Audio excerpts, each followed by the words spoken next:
Vamos a comenzar, por lo tanto, con el método BeSafe, el significado y la aportación que realiza cada una de estas letras al incendio. Ya hemos dicho, ¿vale?, que el acrónimo SAFE en inglés determina un poco lo que es el comportamiento del incendio en sí, sin haber estudiado el cerramiento ni el ambiente. Y luego tenemos otros dos factores, ¿vale?, que estudian el entorno de ese incendio, que va a determinar cómo va a ser ese incendio, ¿vale? Entre ellas tenemos la B de Building, edificio, y la E de Environment, de ambiente. Vamos a empezar por el principio. Quizás una explicación más pedagógica podría empezar por las llamas, por el calor, etcétera, pero para no perdernos en la presentación, vamos a empezar por la letra B, Building, edificio, ¿vale? ¿Cuál son el comportamiento, cómo influye al incendio el tipo de edificio que tengamos?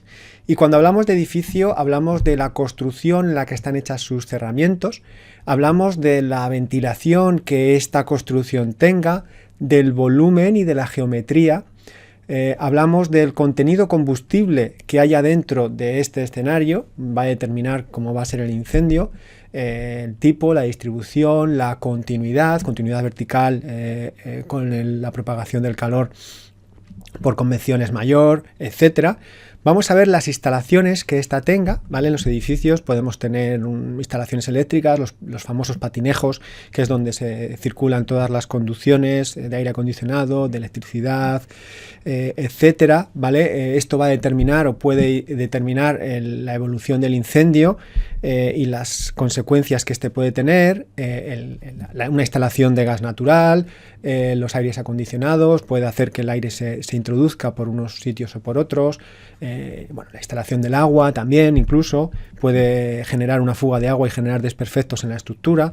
En fin, las instalaciones que tenga esa construcción. Y luego también las instalaciones de protección contra incendios que tengan dichos edificios, ¿vale? Tenemos sistemas pasivos en los cuales pues materiales que recubrimos por una capa ignífuga, la cual va a evitar que ciertos materiales combustibles combustionen o van a retrasar esa combustión, la protección de estructuras generando una mayor resistencia al incendio, la compartimentación que se genere, etcétera. Y luego tenemos sistemas activos, sistemas de extinción, como puede haber en los hoteles, splinters, otros sistemas de extinción fijos.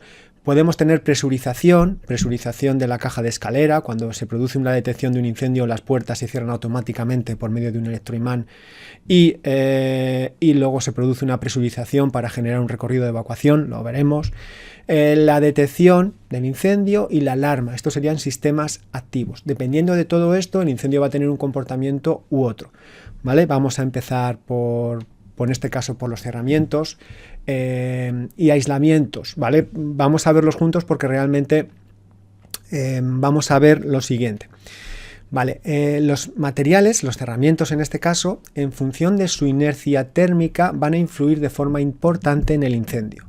Tenemos, ya hemos dicho, ¿vale?, que el calor lo que hace es agitar las partículas de una materia, ¿vale? Y estas entrechocan y van a generar la propagación del calor por contacto, ¿vale?, como hemos visto antes en la introducción a este tema.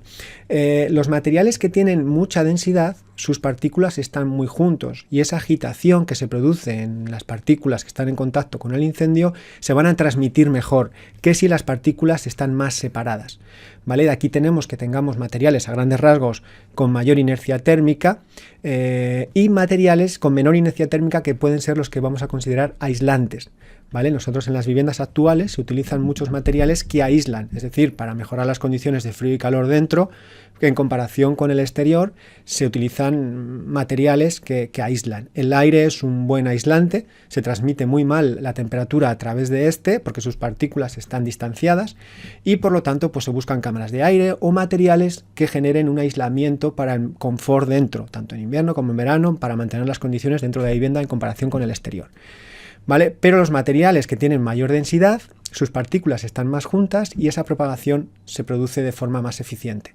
Por lo tanto, los materiales con mayor densidad tienen mayor inercia térmica, ¿vale? Por lo tanto, aquí tenemos una tabla con materiales. El acero tiene una inercia térmica muy alta si lo comparamos, por ejemplo, con el hormigón, en este caso, que tiene 12 veces menos de inercia térmica. ¿vale? Y la madera, que tiene aún menos, unas aproximadamente 15 veces menos inercia térmica que el acero. ¿Esto qué quiere decir? Que cuando tengamos un incendio, el acero va a absorber mucha más energía, le va, entre comillas, a robar calor al incendio. ¿Vale? Por lo tanto, a mayor inercia térmica, mayor absorción de energía de un incendio. El mismo incendio se absorbe más energía, un material que tiene mayor inercia térmica que uno que tiene poca inercia térmica. ¿Vale? ¿Eso en qué va a influir en el desarrollo del incendio? Como ya hemos visto antes en la introducción, parte de la energía es eficiente, que se produce de una combustión, y parte de la energía es disipada. Entonces, en este caso, va a haber menos energía eficiente para que se propague el incendio y mayor energía disipada, porque va a ser absorbida, no va a ser eficiente, va a ser absorbida por los cerramientos. En este caso, por eso, el desarrollo del incendio se retrasa, ¿vale? Se retrasa porque el acero, en este caso, por ejemplo, absorbe la energía del incendio que se produce en un principio, por lo tanto retrasa el desarrollo del incendio, porque en un principio le robamos energía al incendio y ya hemos visto que la energía efectiva es importante para que el incendio progrese. ¿Vale? Por lo tanto, tenemos una absorción de energía de los cerramientos que tienen mayor inercia térmica. Por otra parte, ¿qué es lo que sucede también? Que esos cerramientos retienen, son más energéticos, ¿vale? Por lo tanto, cuando hay un contacto con el agua, con estos cerramientos, se produce mayor transferencia de calor y por lo tanto más agua se va a evaporar, se va a pasar de estado líquido a estado gaseoso. Y eso es un problema también. Por eso en el contenedor tenemos estas condiciones muy particulares, en las cuales el cerramiento genera un retraso en el incendio, pero cuando éste se calienta, una pulsación mal hecha de agua sobre el material genera un comportamiento muy diferente a otros escenarios, ¿vale? Porque, vamos a explicarlo aquí, cuando nosotros aplicamos el agua, ¿vale? Lo que nosotros pretendemos con las pulsaciones, con la gota adecuada, etcétera, generar una disolución del agua dentro de los gases productos de la combustión. ¿Con esto qué conseguimos? Bajar la concentración de gases inflamables y enfriar, ¿vale? Porque el agua va a absorber, pero nosotros queremos diluir el agua dentro del colchón de gases. Cuando nosotros hacemos una pulsación mal en un contenedor que tiene un material que tiene mucha inercia térmica, como ya hemos visto, se provoca un cambio de estado brusco y ese agua no se disuelve en el colchón de gases. ¿Qué produce? Primero, unos movimientos dentro del colchón, unos remolinos, por decirlo así, y bajada del plano neutro importante, porque ese agua no se ha disuelto dentro del colchón de gases y genera un comportamiento que no queremos. ¿Vale? Por eso en los contenedores, los bomberos, cuando vamos a hacer las prácticas y hacemos una mala pulsación, lo sufrimos mucho, ¿vale? Y aparte que hay parte del agua que no se evapora, que está en unas gotas muy finas, que por densidad caen y generan un ambiente húmedo, lo cual literalmente parece que nos cocemos, ¿vale? Pero ¿qué sucede? Como ya hemos dicho, diferentes escenarios tienen diferente inercia térmica. El acero tenía una inercia térmica muy elevada en comparación, por ejemplo, al material de obra o a la madera, ¿vale? Entonces el comportamiento es diferente. Por una parte, cuando tenemos mayor inercia térmica, las pulsaciones las pagamos menos. Es decir, en un momento dado, por ejemplo, incluso veremos que en la madera, como es además combustible, tenemos que pintar paredes. Luego lo vamos a ver a continuación. Pero en un material de obra, por ejemplo, no vamos a sufrir tanto una mala pulsación como en un contenedor, ¿vale? Esto es muy importante porque en las técnicas de extinción también pienso que modificarlas. Por ejemplo, me voy a adelantar un poco a otras clases, pero cuando nosotros, por ejemplo, hacemos un ataque exterior ofensivo, un ablandado o un ataque transicional, nosotros pegamos generalmente en el techo, que es de pladur o de escayola, de escayola, perdón, que tiene muy poca inercia térmica. Por supuesto que está caliente, pero no está muy cargado energéticamente porque es un material que no permite la transmisión del calor, ¿vale? Eso ¿qué beneficio nos genera? Que el agua va a chocar y una parte se va a evaporar porque por supuesto que está caliente, pero no está tan caliente como si fuera de acero, en el cual generaríamos muchísimo más vapor, ¿vale? El ataque exterior tiene una serie de características que no vamos a ver ahora porque si no sería muy larga la clase, pero que existen técnicas de extinción que en función del cerramiento podemos utilizar o no. Y luego la madera. La madera, aparte de tener una inercia térmica muy baja en comparación al acero, si nosotros hacemos un ataque interior, tenemos que ir literalmente pintando paredes. de hecho, en el ataque ofensivo, los que ya comentamos, no pasa nada, que una de las fases de ese ataque ofensivo es pintar. Se llama pintar porque lo que se hace, esto lo inventaron o lo propusieron los suecos, y cuando entraban a las viviendas hacían enfriamiento del colchón de gases, ¿vale? Para evitar que los gases se inflamaban, y los materiales de madera que se encontraban a su paso los pintaban. Lo llaman pintado porque ellos tenían las paredes de madera. Me imagino que en muchas casas había paredes de madera, y por eso se llamaba pintado, porque según iban avanzando, iban empapando el material combustible, y en este caso la madera es un material combustible. Esto lo digo para que tengáis en cuenta la diferencia. Cuando nosotros entramos a un contenedor, que no tocamos paredes, porque sabemos el efecto que tiene, y cuando entramos a una casa de madera, que vamos pintando las paredes, aunque no estén incendiadas, para que veáis un poco la diferencia que puede haber entre entrar en un escenario o en otro, en función de los cerramientos, de los materiales de los cerramientos. Si estos tienen mayor inercia térmica o menor inercia térmica, por lo tanto más aislantes. Y también el factor de que el cerramiento sea combustible. ¿Vale? Vamos a ver un vídeo en el cual vemos cómo realmente, nosotros aquí en España tenemos materiales de obra, pero también tendremos que hacer esto. Según nosotros avanzamos, ¿vale? Vamos haciendo pulsaciones, que es un enfriamiento de gases, la gota es pequeña, el enfriamiento de gases se va haciendo, reducimos el riesgo de inflamación de gases, y cuando nos encontramos por el camino un material combustible, lo pintamos, ¿vale? Lo pintamos para evitar que se produzcan gases de pirólisis, porque, si os acordáis, el colchón de gases irradia calor sobre las partes inferiores, y esto puede provocar una descomposición de sólido a gas, lo que llamamos pirólisis en materiales combustibles. Por lo tanto, con esa acción de pintar, evitamos que se produzca ese tipo de situación, ¿vale? Por eso, si entramos en una casa de madera, las paredes son de madera. Nosotros pintamos paredes. Si entramos en un contenedor de metal, no podemos echar agua al cerramiento. Cambia la técnica de extinción. Vale. Vamos a continuar con los cerramientos y los aislamientos, pero en este caso, en vez de ver la cara interior, vamos a ver la cara exterior. Es decir, vamos a ver las fachadas. En este caso tenemos un caso que es especialmente peligroso, que son las fachadas ventiladas. Vamos a explicar lo que son las fachadas ventiladas. Las fachadas ventiladas son fachadas que se agregan a una fachada de obra, ¿vale? Que va a ser la que va a tener la estructura de cerramiento, o en algunos casos incluso portante, pero sobre todo de cerramiento en este caso.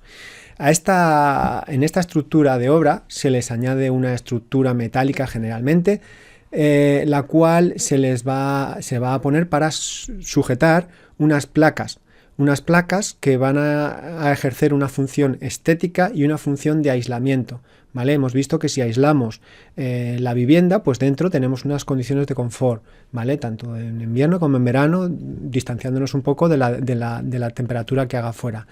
Por eso, digamos que este tipo de construcción se utiliza en las viviendas, ¿vale? Para mejorar el confort de las viviendas y para también hacerlas más bonitas, ¿vale? Por lo tanto, se ponen placas en unas estructuras que van sujetadas en un material generalmente de obra en nuestro caso. Vale, aquí tenemos materiales, ¿vale? Me imagino que por hacerlo viable, cuando veremos, no de forma detallada, pero veremos de forma general la regulación sobre la construcción de este tipo de fachadas, digamos que se permite cierta combustibilidad, cierta inflamabilidad, ¿vale? Son materiales ligeros. Si fueran materiales que no fueran inflamables, no fueran combustibles, a lo mejor tendríamos que ir a piedra, ¿no? Entonces hay materiales en los cuales, pues según reglamento, pues se permite poner este tipo de construcción, este tipo de materiales. ¿Vale? Por lo tanto, son placas que se ponen y generan una cámara de aire. También se les puede agregar un aislante, ¿vale? El aire, como ya hemos dicho, es muy mal propagador del calor. Por lo tanto, estas fachadas aíslan, ¿vale? Aparte que se utilizan materiales que tienen poca inercia térmica, que son aislantes, para mejorar esas condiciones de aislamiento. ¿Vale? ¿Qué sucede? Sucede que tenemos todos los factores, entre comillas, beneficiosos para la propagación del incendio. Es decir, tenemos una continuidad de combustible vertical. Como ya hemos visto, la propagación por convección es la más la que más se produce en los incendios, porque bueno, los gases se inflaman y se genera una columna convectiva de calor, ¿vale? Esto, la continuidad vertical, favorece mucho el desarrollo del incendio. ¿Vale? Luego, si el material es combustible, pues se genera la combustión, y además tenemos tenemos un tiro de chimenea, por decirlo de alguna manera, ¿vale? Tenemos aire dentro, por lo tanto tenemos que los gases van a salir hacia arriba y se produce una entrada de aire fresco por abajo, los gases del incendio, y se produce como una especie de chimenea. Por lo tanto, tenemos muchos factores que pueden hacer que el incendio progrese por este tipo de fachadas. ¿Vale? Vamos a poner el ejemplo del servicio que hubo en las torres de Grenfell en 2017, en el cual un piso de 24 plantas, ¿vale? Literalmente ardió completamente, ¿vale? Pues aquí hubo 71 muertos. Vale, vamos a ver un vídeo para ver cómo evolucionó este incendio y cuáles serían las medidas que habría que tomar en cada una de las fases de este tipo de incendios, ¿vale?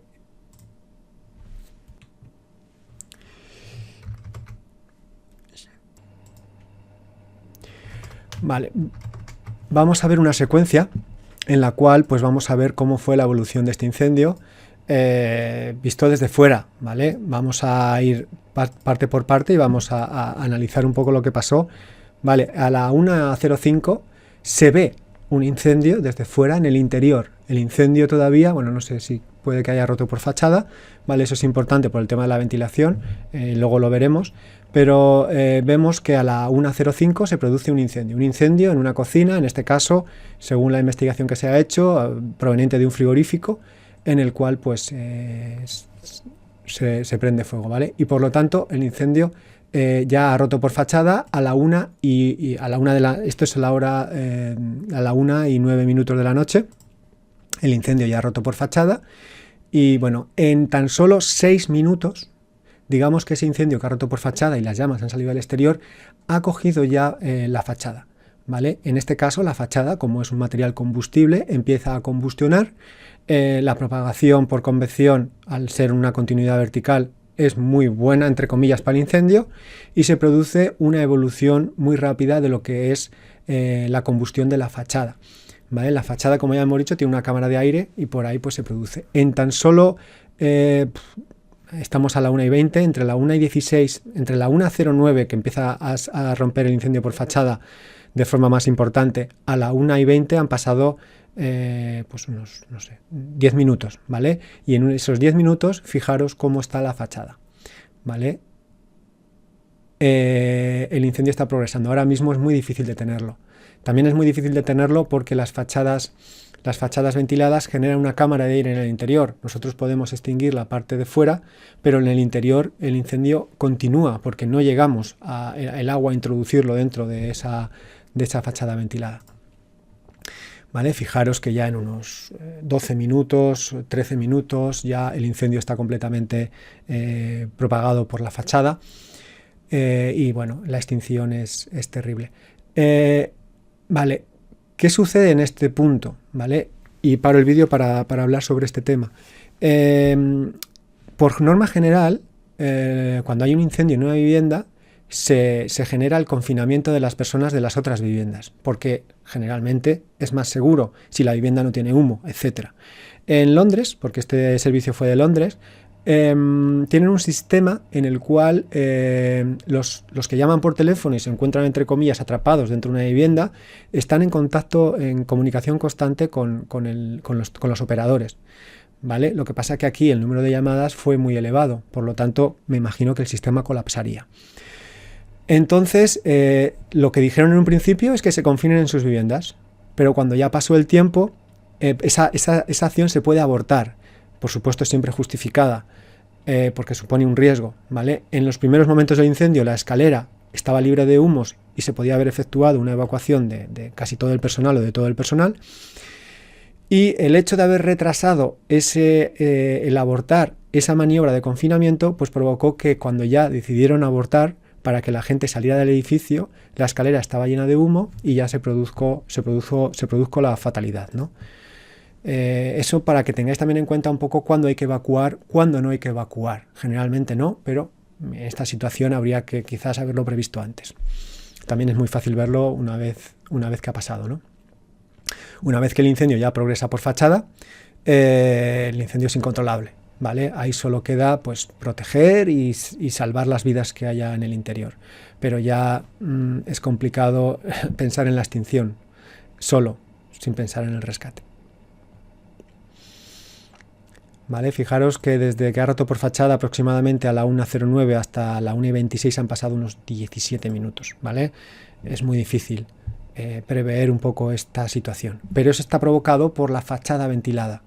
Si no hubiera fachada ventilada no pasaría esto, ¿vale? Se podrían quemar otras viviendas por toldos, por aires acondicionados, por jardineras, por material que esté en los balcones, pero no tendría una propagación de incendio tan rápida como esta. Fijaros que básicamente en menos de media hora la fachada está prácticamente entera. El incendio propagado a través de esta.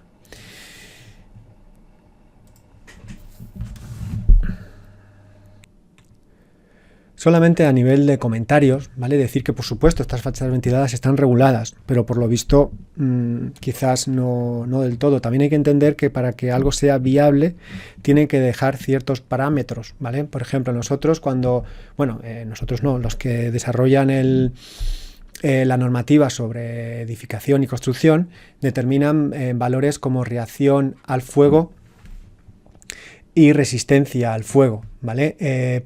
Los valores de reacción al fuego pues es el material que si es combustible o no es combustible, ¿vale? En función de su grado de aportación al incendio va a tener una clasificación.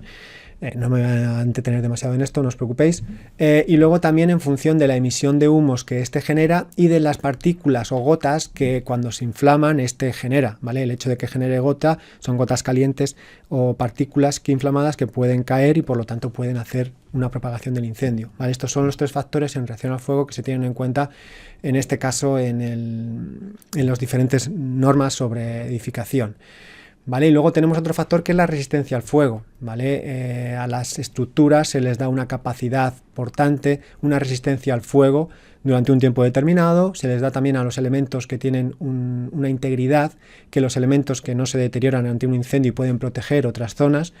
Y también pues tenemos el concepto de aislante térmico, ¿vale? Lo que ya hemos hablado antes un poco, pues el aislamiento que puede generar un elemento para no transmitir el calor de un compartimento a otro.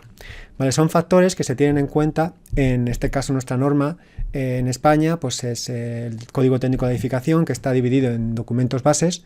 En nuestro caso nos interesa el documento base de seguridad en caso de incendio número 2, que habla de la propagación exterior del edificio. Y en este caso sí que se establece una reacción al fuego de este tipo de materiales. Si nos fijamos, ¿vale? No me voy a meter en detalle, pero si el edificio tiene una determinada altura, en este caso la contribución al fuego se permite más que si el edificio tiene mayor altura, ¿vale? Que en este caso la contribución al fuego se exige que sea menor.